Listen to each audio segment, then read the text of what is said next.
Hi, this is Corey McLaughlin, and this is my screencast of a course. This was a professional development course that I created for faculty. It was meant to be a self-study asynchronous course, and this is a custom banner that was on the top of their landing page. These are HTML buttons, but they are in fact links to other resources for faculty. This is my intro, along with my picture to humanize the course a little bit. Their instructions do tell them to go up here to modules, something they're very familiar with, and to begin in the modules section. So let's take a look at that. I'm going to just scroll down here. And this is a full module right here that is all organized and has content that's indented into it. I did put some emojis in the titles because I want faculty to understand that they can have fun with their course. But the emojis are themed to connect to this idea of a motivational course as well. Scroll down and you'll see that I do have progress tracking turned on. I want a role model for the faculty that they should and could be doing this as well. Students love this feature, and so I want to make sure that faculty are very aware. Scroll down again. All of these screenshots are the same module picture. I'm just highlighting kind of different aspects of it. Here is my start here. This is considered a best practice. And then their introduction to their MLOs are going to be found in here. All of the naming conventions do stay consistent throughout all of my kind of professional development courses, so they know exactly title headings and what to look for. I think that's helpful. And again, another perspective of the module. I mentioned this already, but this has content in it. We can't click into it right now, but I'll show you some of the content I've built.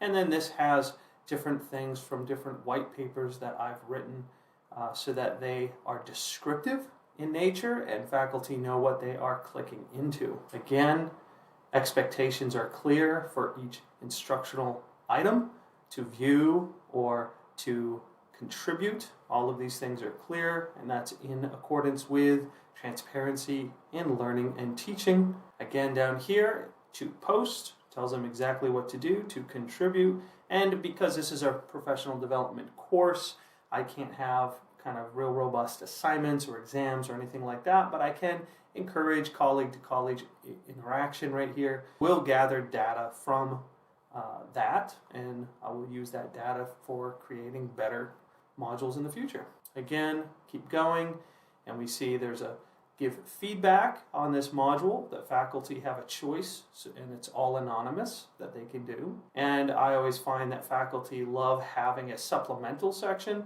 that they can follow up with later, and that supplemental section is kind of UDL principles here. So we have some things that are videos.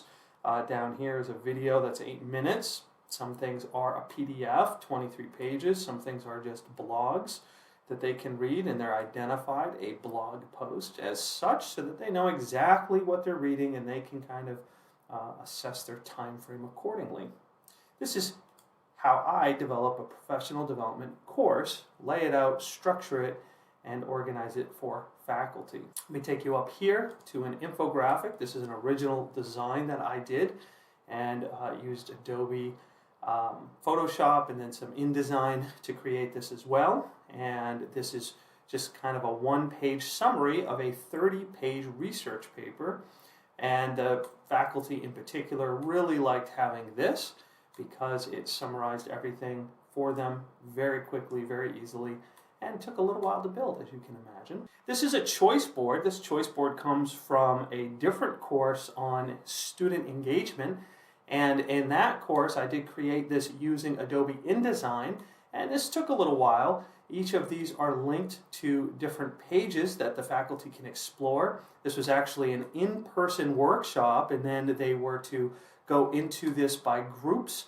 We had an affective group, a behavioral group, and down here a cognitive group, and they were to select one item and read about it, talk about it in their group, and then share with everyone else. And so, as you can see, they can click anywhere on any of these items to just find out more. We'll just do a quick click here so you can see. Here's our learning theory, and these are HTML drop-down menus that I built. This is a graphic. I did not build this, but I give credit where credit is due. Sometimes instead of a graphic, we'll do a PDF inside of an accordion.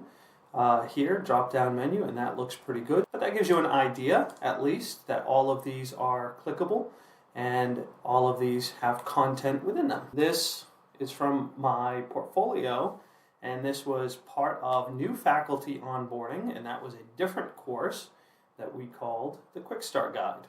And I designed the banner.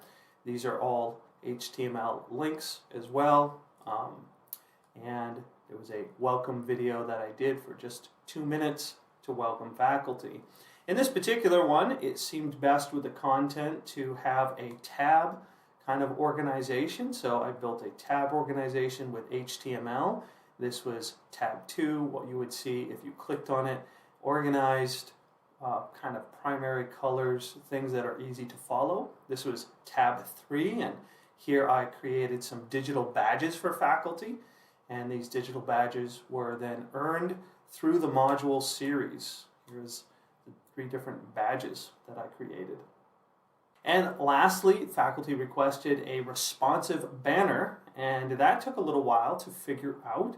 I am not a computer coder, but I can use HTML and inline CSS when I have to, and there's a lot of great online tools, and so this is what I was able to develop, was a responsive banner here that has a placeholder image, and once they click on that image, they can just click image and then replace it with their own photo.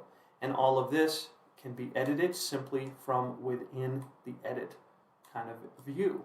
And so that way I did a couple of different versions of this, and I did something called the fancy banner version right here, which was actually pretty popular. Again, once you go into the edit section, you just click here, you click image, you replace the image, and then they could type the name of the professor and their title or their course. They could have it all there, and all of these are links as well. I won't go into it, but this is the HTML code, and it did take some trial and error to try to figure out how to build this and what that looks like. And that is a quick view of a course and some parts of a course. Thank you for joining me.